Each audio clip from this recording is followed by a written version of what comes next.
Good morning, champion. This is Professor SUREN from Government College of Technology. நீங்க என்ன பார்க்க போறோம்னா ஃபார்முலா சார்ட் ஃபார் ஸ்ட்ரென்த் அப்படின்னு பார்த்துட்டு இருக்கோம். இது ஒரு டேட் சார்ட். இப்போ பாத்தீங்கன்னா ஸ்ட்ரெஸ் ஸ்ட்ரெயின் வந்து எந்த மாதிரியான விஷயம் அப்படின்னு கேக்குறாங்க.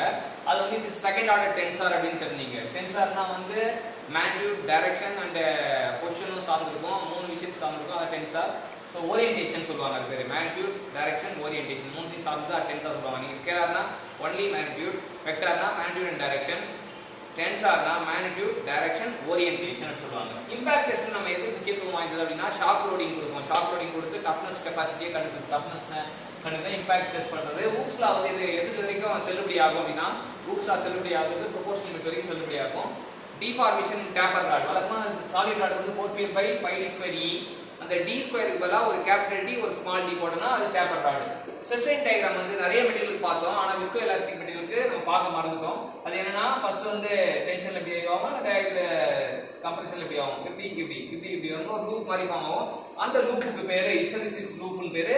அது எதை அந்த லூப்புக்குள்ள கீழே எதை குறிக்குதுன்னா எனர்ஜி லாஸ் ஆகிறத குறிக்குது அப்படின்னு தெரிஞ்சுக்கலாம்.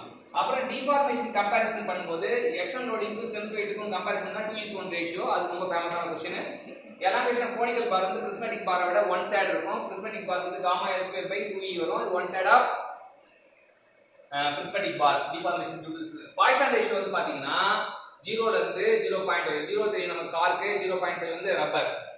பிளேன் ஸ்ட்ரெஸ் ப்ராப்ளம்ல 2D ஸ்ட்ரெயின் சென்சார் எப்படி epsilon x, epsilon y, πxy, πxy represent பண்ணுவோம். இதுல total number of non zero strain compound தான் 1 2 3. இது ரெண்டு சேமா இருக்கும். 3 ஞாபகம் வச்சுக்கலாம்.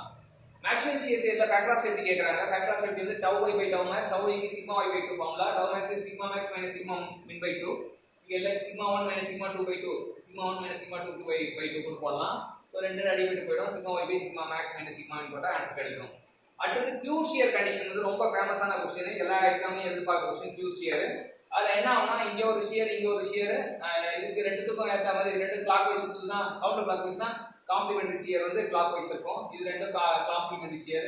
சோ ஷியர் இருக்குன்னா இன்னொன்னு வந்து ரெண்டு இருக்கிறது காம்ப்ளிமெண்டரி ஷியர். மியூச்சுவலி பெர்பெண்டிகுலர்ல காம்ப்ளிமெண்டரி ஷியர் ஆக்ட் ஆகும் தெரிஞ்சுக்கலாம். இதுல வந்து இப்படி பியூர் ஷியர் ஆக்டா பிரின்சிபல்ஸ் என்ன வரும்னா sigma 1 tau வரும், sigma 2 வந்து மைனஸ் tau வரும். அது எங்க ஆக்ட் ஆகும் 45 டிகிரி ஆக்ட் ஆகும்.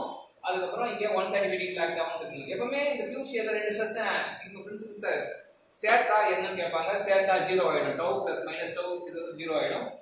மேக்ஸிமம் பிரின்சிபல்ஸ் தியரிக்கு வந்து ஈல்ட் லோகஸ் வந்து இட் இஸ் ஸ்கொயர்.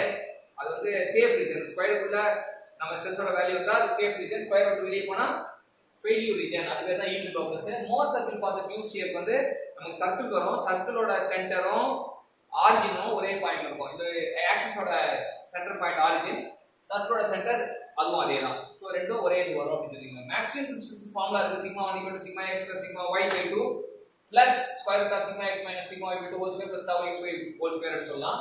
அடுத்து மினிமம் பிரின்சிபல்ஸ் வந்து sigma 2 = sigma x plus sigma y by 2 minus square root of sigma x minus sigma y by 2 whole square plus tau x y whole square சொல்லலாம். Maximum shear எப்படி கண்டுபிடிக்கலாம்னா tau max = sigma 1 minus sigma 2 by 2 போட்டா கிடைக்கும். இது ரெண்டு கழிச்சா இந்த term காணாம போய்டும்.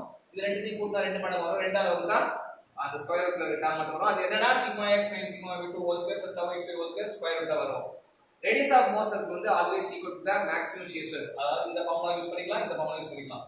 Radius of Mohr circle. Radius of Mohr circle for strain condition பாத்தீங்கன்னா அங்க வந்து இங்க பிளஸ் வர மாதிரி, இங்க மைனஸ் வர மாதிரி, இது x x minus இது y by 2 அப்படியே தான் வரும். இது இங்க இருந்து அப்படியே தான் வரும். ஆனா இந்த tau x y பதிலா என்ன வரும்னா ஷியர் ஸ்ட்ரெயின் வந்து gamma x by 2 whole square வரும். சோ இந்த இடம் வந்து மறந்துடக்கூடாது. இங்க வந்து டிவைட் பை 2 வரும். இங்க வந்து அது 2 வராது. ஸ்ட்ரெயின் ப்ராசஸ்ல எத்தனை மினிமம் ப்ராசஸிங் காம்போனன்ட் தேவைப்படும் மெஷர் பண்றது கேட்பாங்க. அது பாத்தீங்கன்னா 3 காம்போனன்ட் எடுத்து நம்ம கண்டுக்கலாம். ஸ்ட்ரெயின்ல இங்க ஒரு டி இருக்கு, ப்ராசஸ்ல 2 டி இருக்கு, மொத்தம் 3 டி. சோ ஒரு நாளைக்கு 3 டி சாப்பிடுவீங்க. சோ ஸ்ட்ரெயின் ப்ராசஸ்ல 3 ஸ்ட்ரெயின் காம்போனன்ட் 3 ஸ்ட்ரெயின் வெயிட் தேவை அப்படின்னு தெரிஞ்சுங்க. 3D ஸ்டேட் ஆஃப் ஸ்ட்ரெஸ் வந்து sigma xx plus sigma xx sigma yy sigma zz diagonal component இருக்கும். இது tau xy ரெண்டு tau xy = tau yx, tau yz = tau zx. So இது ரெண்டும் ஈக்குவலா இருக்கனால இதெல்லாம் மூணுமே ஈக்குவலா இருக்கனால மொத்தம் 9 காம்போனன்ட் இருக்கும். ரெண்டு ஈக்குவலா இருக்கனால 9 வந்து 6 ஆ மாறிடுது. இது 3D ஸ்டேட் ஆஃப் ஸ்ட்ரெஸ்.